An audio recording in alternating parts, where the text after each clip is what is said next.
feature presentation.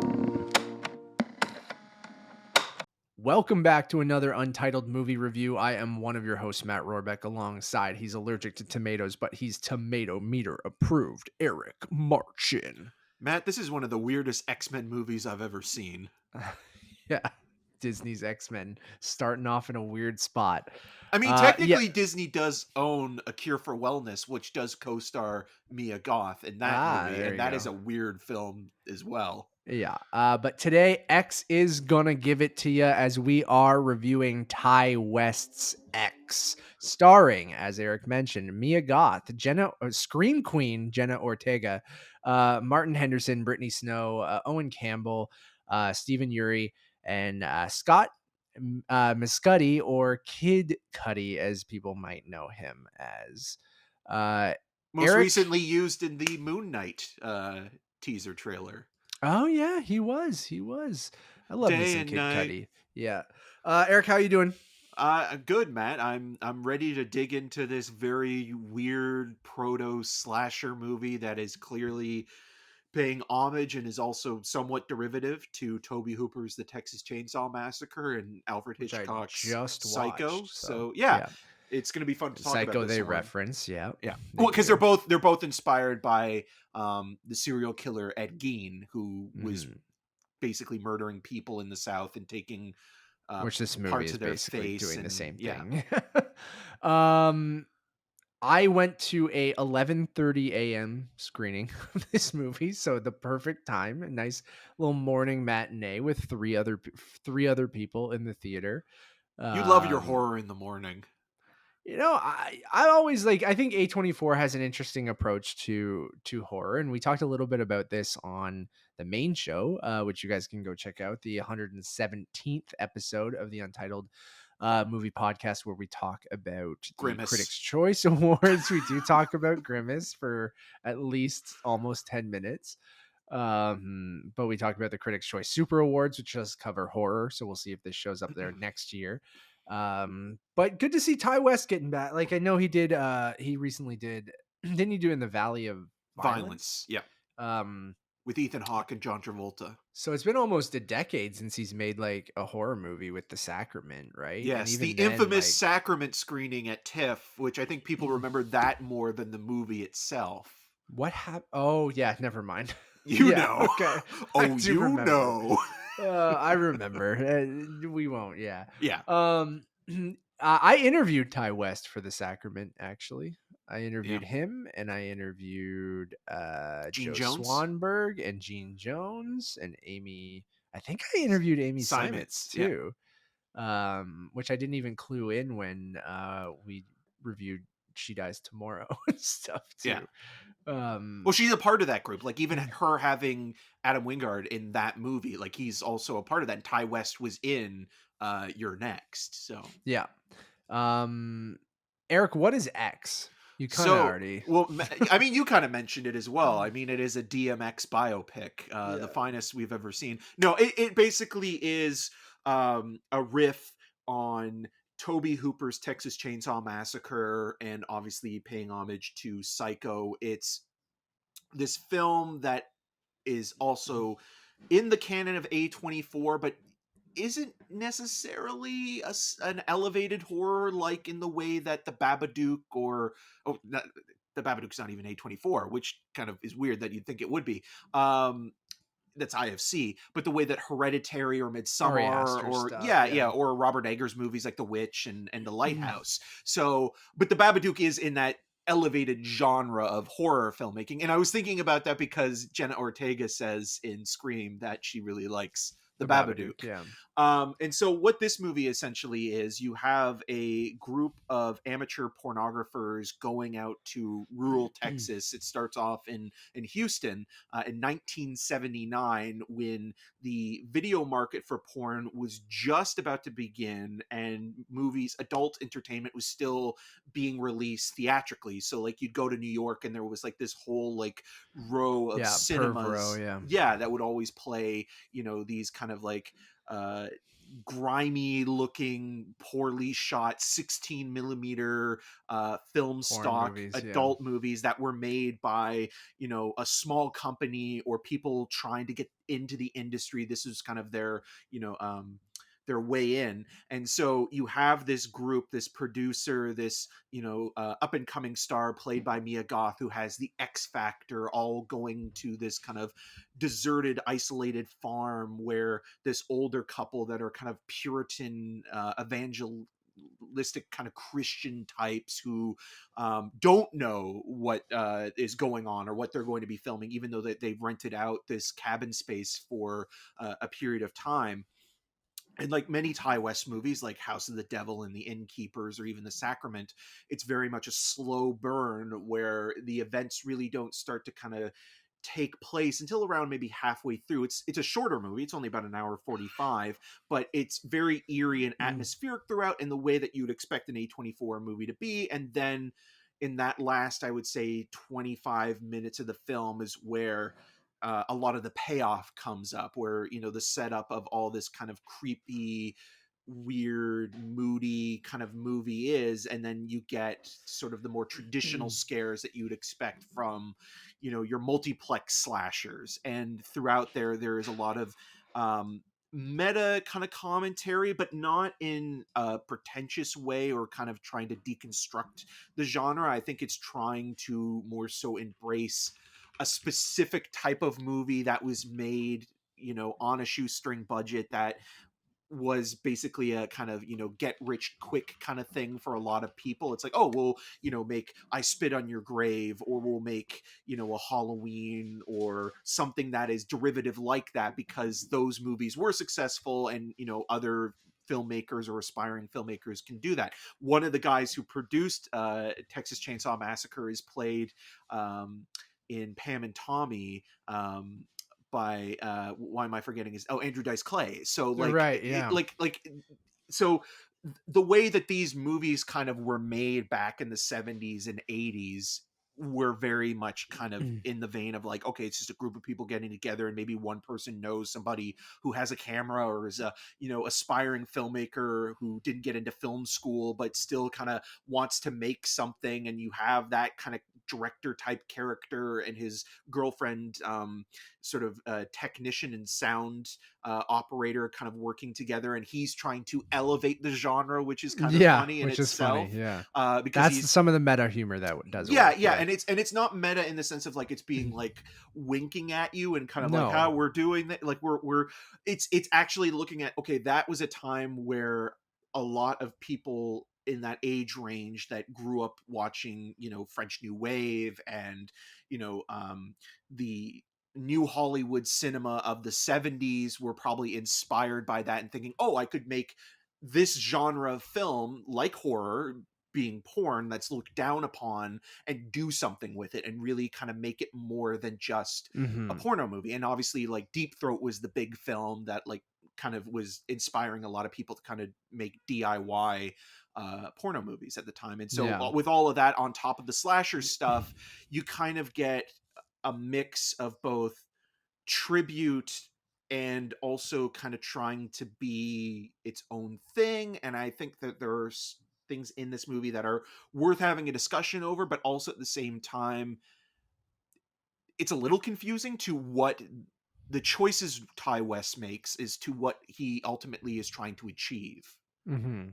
Yeah, I you put it very, very well, but I had a good time with it. You know, like I think it was a fun throwback to that kind of 70s exploitation horror movie, and it might feel derivative to some, and you've already kind of mentioned that, but I like the analysis, and not saying it's saying anything super deep or anything, but the juxtaposition between sex and violence, and those things have always been so attached, whether it's just from what you can show in a movie or just the kind of act of both sex and violence, and penetration specifically. Yeah, and this movie shows that very, very well. And a the knife pull-out entering, method.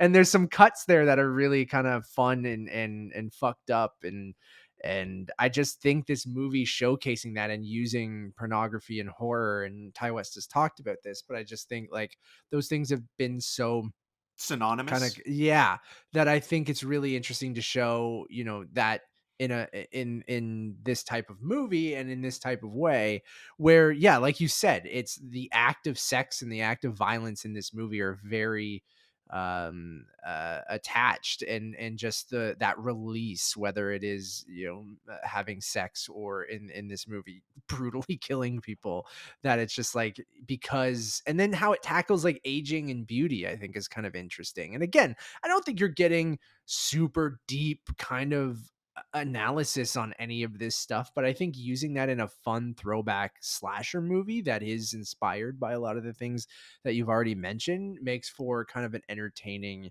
kind of movie. I think Mia Goth is really, really great, and once you kind of clue in that she's doing a dual role in the movie, you're like, oh shit, okay, that's kind of awesome.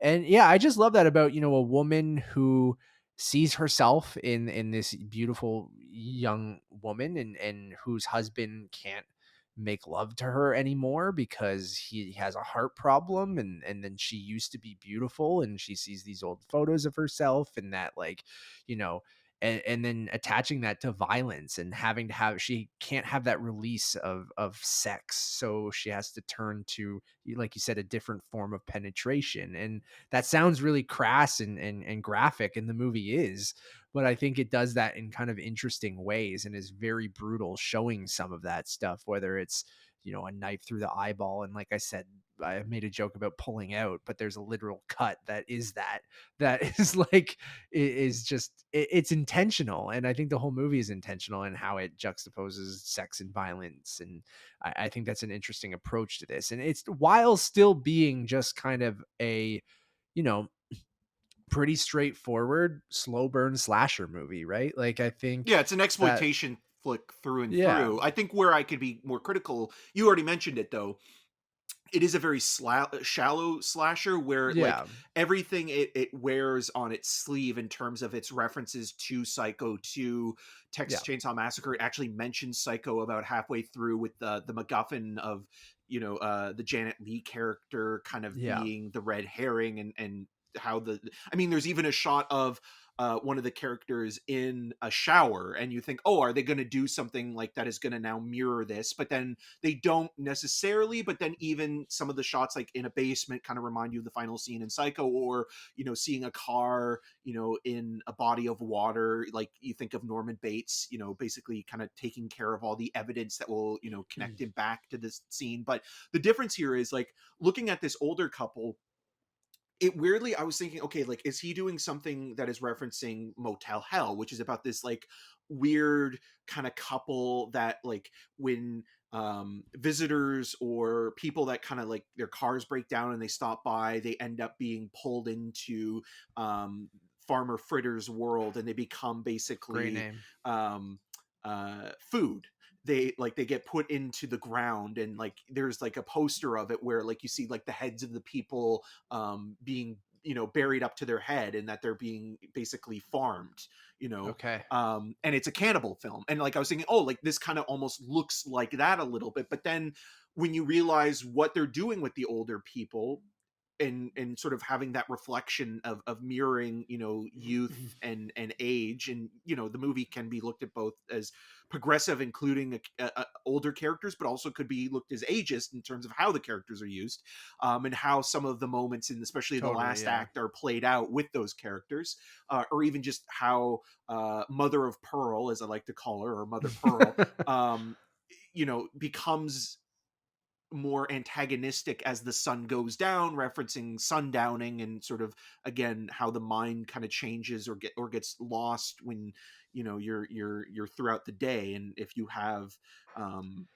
anything that is to do with Alzheimer's, or anything like that. So you could look at that again as the exploitation thing. But critically, when you're looking at it from the shallow point of view, the look and feel of the movie is reflecting those films that were made in the late 70s, early 80s that would play at drive-in theaters and would go from one place to another, to the point where like the film stock would just be so graded and wrecked. I mean, Grindhouse obviously did this as well, that you could kind of criticize the aesthetic for being too stylish, when like people like George Romero were making films like Night and Dawn of the Dead, or when Hooper was making Texas Chainsaw Massacre. The reason why those movies looked the way they looked is just because that's all that they could afford. They like they were getting the short ends of 16 millimeter film to shoot on, and that's like the budget they had. They had to be creative when it came to this stuff, where Ty West, even though I'm sure he wasn't working with a huge budget, probably still had more resources available to him. Totally. And even shooting the movie in New Zealand instead of Texas, I think is kind of interesting. And also, again, looking at like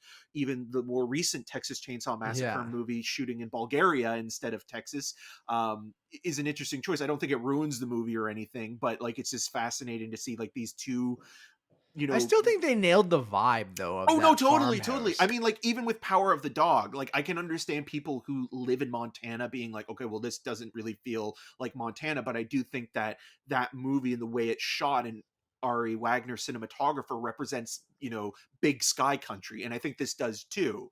But it is just interesting thinking about like these Americana-esque stories about like the sort of subversive South being shot in either Eastern Europe or in New Zealand. It's fascinating in that way. But yeah, I think the movie overall, like if you haven't seen a Ty West film before, like you might be even more taken by it, because if you don't know how he works with like, okay, the last 20 minutes of that movie are going to really hit you hard, and everything else in between is almost like a build up to it, even though there are moments with the build up, obviously, like them playing a cover of Fleetwood Mac's, a build up to the climax, man.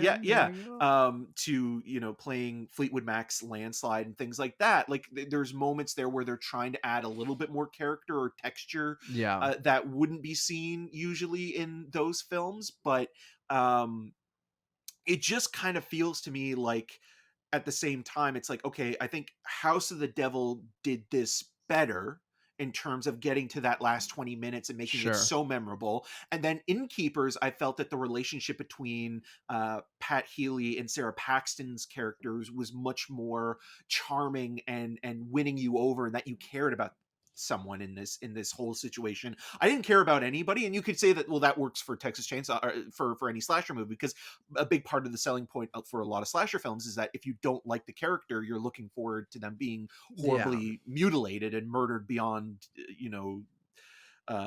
recognition. Yeah. What about Cabin Fever 2 Spring Fever? Sure. I mean, it's even interesting thinking like, I mean, Eli Roth, I think, did an interview with Ty West during South by Southwest, where it's like Cabin in the Woods, Cabin Fever, all of these movies are trying to pay homage to the genre that they are playing within, but also deconstructing it, where I feel that this movie is at least, I like Cabin in the Woods a lot more. I think Cabin Fever, I'm probably on par, but I think X is trying to kind of be more streamlined in how it tackles the genre and sort of staying true to the tropes, where there is a little bit of satirizing them though. Like no, it's not necessarily. I mean, some of the kills are kind of over the top in that kind of comical way, where or even like how like a way a gun's fired and how the discharge is and like how that plays out, like it is very goofy. But I do feel like sometimes with the aesthetic choices that Ty West makes, which are very lovely looking, but it's almost like, okay, you're overindulging in something where like George Romero and Tobe Hooper didn't have the means to shoot the way you are, or they just shot it that way because that's all they had, where this still does look good. And then on top of that, I mean, it's not the movie's fault, but knowing that, he also shot a prequel called Pearl, which will also have one of the characters from this movie return, but also learning or knowing maybe more about like what he was going for with the makeup and prosthetics of one character, and maybe learning if there's going to be a supernatural angle or not, or if it's just going to keep it straightforward, because usually when slasher sequels kind of have their 5th or 6th film, that's usually when they get the supernatural Sure. stuff. Yeah. Jason didn't become a supernatural undead entity until Jason Lives, which was Friday the 13th part 6.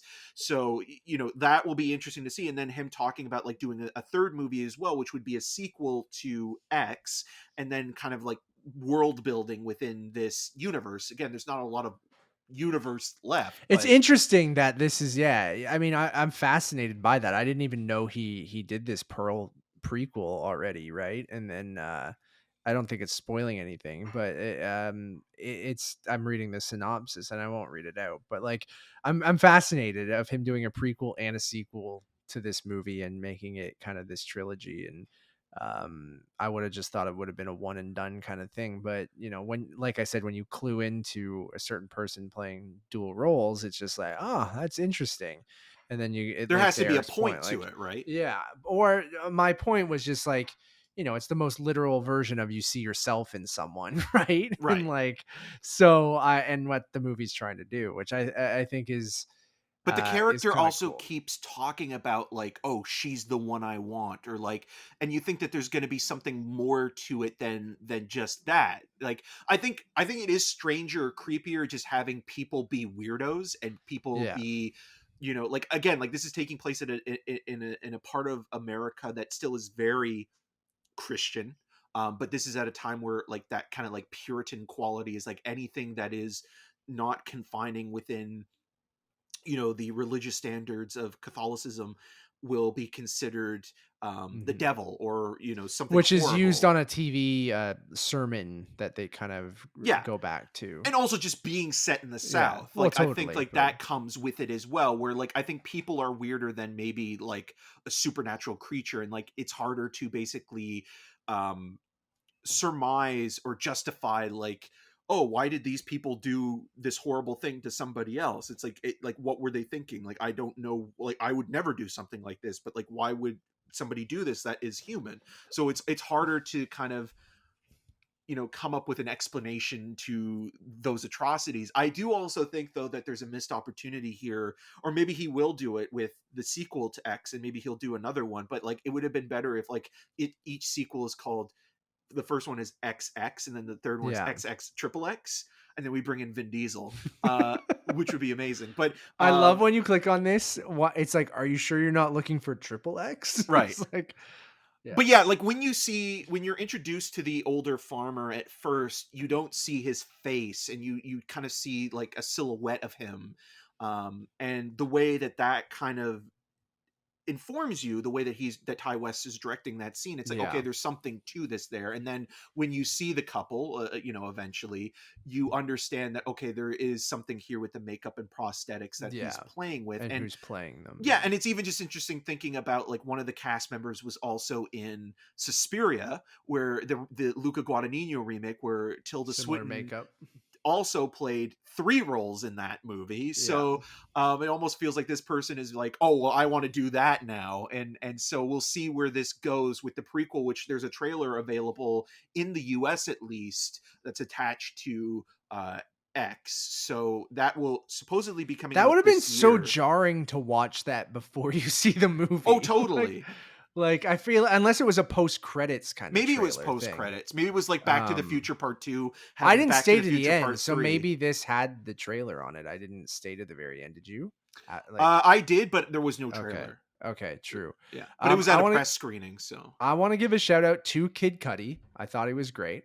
I actually like him quite a bit. Talking about a prosthetic. Yeah, yeah, that sequence is awesome. But that's I a just weird like, character too, because like he's this Vietnam vet who has yeah, this weird like he is almost somewhat empathetic to the farmer, because the farmer's also a veteran of war, yeah, of World yeah, War II, and you're thinking to yourself like, why is Scott Mescudi's character being so nice to this guy? Like, I yeah. I would know. not be at all. Because yes, totally. And then shout out to Jenna Ortega, because she was just in Scream earlier this year. She was also in Studio 666, another horror movie this year. So 3 horror movies in a single year. And she was also in The Babysitter Killer Queen and Insidious Chapter 2. So probably one of our more modern scream queens. So good for her. I And thought also I shout out liked her in to this Martin too. Henderson basically Yeah. doing an impression of Luke Wilson. Yeah, Luke Wilson. I thought of Billy Autry from Everybody Wants Some a lot He too. has that like he Um, does feel like a Wilson brother in a weird way. Like the whole time I was thinking, because like Martin Henderson's one of those like generic white guys who's not bad, but he kind of like after The Ring, which was kind of like his first kind of big role opposite Naomi Watts, the Gore Verbinski remake. Um, he kind of had that moment there was like he's one of those guys like Torque. even Torque was another one where it was like okay we're trying to make him the next big thing, and then Yeah. after that he was in Smokin' Aces, and then he kind of just like disappeared for a while, and then was in The Strangers Pray at Night, and then he pops up here. So like it's just interesting when like I think of him and even like someone like Josh Hamilton of Eighth Grade, where there was that time where Yeah, those guys were just yeah, in everything. or Ron Right? Eldard from Mystery Alaska, I mean, who he's done a started in lot of ER and TV, right? yeah. Like he did a lot of Grey's Anatomy, and now he's on Virgin River. So, I guess he's This made is a definitely not Virgin River. no. But yeah, I dug the movie. I think horror fans will dig it. Like, Yeah. I think, I don't think it's spectacular or anything, but um, I thought it did some interesting things, like I said, with sex and violence and aging and beauty, and then the homages to the movies that it's kind of imitating. I think are done fairly well, even if it's like okay, a little bit on the nose, but I was fine with that, and I like the look of the movie.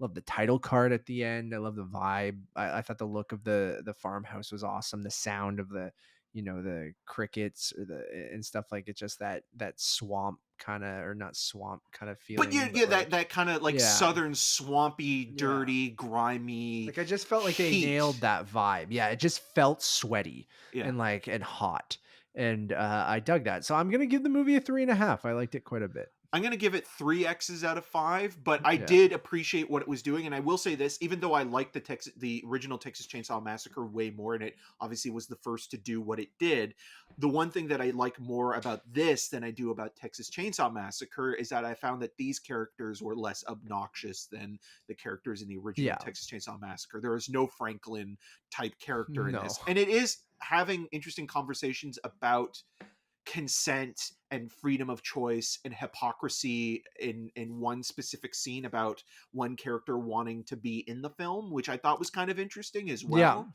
which is something that a lot of these movies don't have those conversations about, because they're really about okay, the character needs to commit the original sin in order for them to be eviscerated in a very horrible Which it still way. does, but at least they have that conversation. Yeah. So They're yeah. covering their grounds a little bit. Yeah, totally. Thank you all for listening or watching. We really do appreciate it. You can check out other reviews we have right now. Still more in the thriller, but still very erotic in ways. Maybe not as because many X's. it's an erotic thriller, a little bit more tame than this movie. But we have a review up for Deep Water, which you guys can check out. Again, another movie that feels like it's imitating movies of another time. Yeah. But maybe for better or for worse. But with a in that filmmaker movie. who was of that time. Exactly. Just making one of those movies again. So go check out of our Deep Water review. We also have a ton of other reviews over on Untitled Movie Reviews that you guys should check out. Like I mentioned, we also have our 117th episode of the Untitled Movie Podcast, where we talk about the Critics' Choice Awards and Grimace and Turning Red and a bunch of other things. So go check that out as well. We'll also have an Oscars preview / prediction show later this week, so you guys can check that out. We'll have reviews for the Lost City and Everything Everywhere All at Once. We'll never get that right. I'll have to actually read it when Everything Everywhere All at Once, Yeah. right? And spoiler alert, I loved it. So Yeah, I'm I very can't wait to curious see it and talk about it with you. So we'll have that probably. I don't know if they want us to hold it for the week of review, but we'll have that soon. Yeah. Even if it's just impressions at first.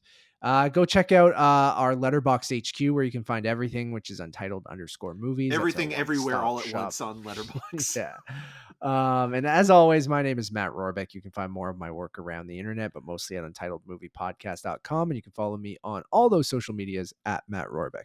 And I'm Eric Marchand. You can find more of my video reviews on rogerstv.com/cinemascene and on the social medias at EM6211. Until next time. They got to put a moratorium on Don't Fear the Reaper. They got to stop I do agree with that.